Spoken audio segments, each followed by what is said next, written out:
لە دوای کۆبوونەوەی ئەنجومەنی وەزیران و سەرۆکی حکوومەتی هەرێمی کوردستان وەزارەتە سامانە سروشتیەکان و لایەنی پەیوەندیدارەکانی ڕاستپار بۆ چارەسەرکردنی کێشەی بنزین بڕیاردرا 3 میلیۆن لتر بنزین بخرێتە بازاڕەوە.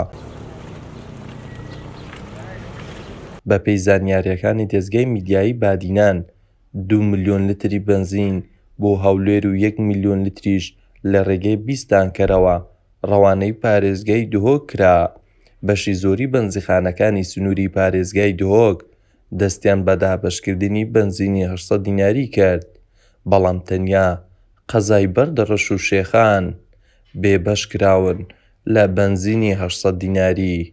بەخوای زۆر کاریگەری کردە سەر ژیانی خەڵکی ڕۆژانە، یعنی ئەو خەڵکە هەیە لە سعات 3 لە سعات 2 دەشتەم و سلێوەبی بە 450 تێکاتن لەوێ احتیمالە 2 ساعت 4 ساعت 5 ساعت سرەی دەگریتن تا بەبەری دەکەویتن.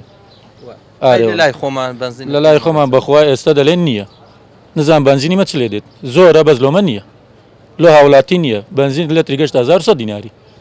ئارێوە ئەو بنزیخانان چ دەکەن لە سیارەی دەکردنەوە دەفرۆشنەوە سیارەی یاڵەوە کردیش کابرا بێت لە سیارەی بنزینی بکرێت خەڵک بچی لە مووسڵ بین لێرە بەلەتر بفرۆشتەوە لێرە دەفرۆشنەوە سیارە هەیە دەچی دەینیتن دەفرۆشتەوە. خاوەن بنزیخانە بە 900 دینار لیان دەکرێت بە 1100 دینار لە خۆی داتەوە. ئەدی کا بنزینیمە دەبی سعاسی شەوێ لێرە بڕۆی هەتا بەبەرت دەکەوی ئەو جا ئایا بەبەریشت دەکەوی بەبەرت ناکەوی ئەوە کێشەی خۆتە. خەڵکە توجارەتی پێ دەکاتن ئێستا لەوێن دەرێ دەینیتن لێرە دەفرۆشتەوە ساعی بەنزیخانەی بە 900 ساعی بەنزیخانەش دەفرۆشتەوە هاوڵاتیت کە بە 1075 بازرگانیش بۆ بنزینەی مووسڵیش طبعاً دیکو بازرگانیەکی ئەوەیە بەقوتیشە زۆر یعنی ئێستا بڕۆ لە پاش سەیتەرەی مەندان بڕۆ هەموو جلیکان و سیارە و تشتە هەموو تەبقی کردیەوە دەفرۆشن.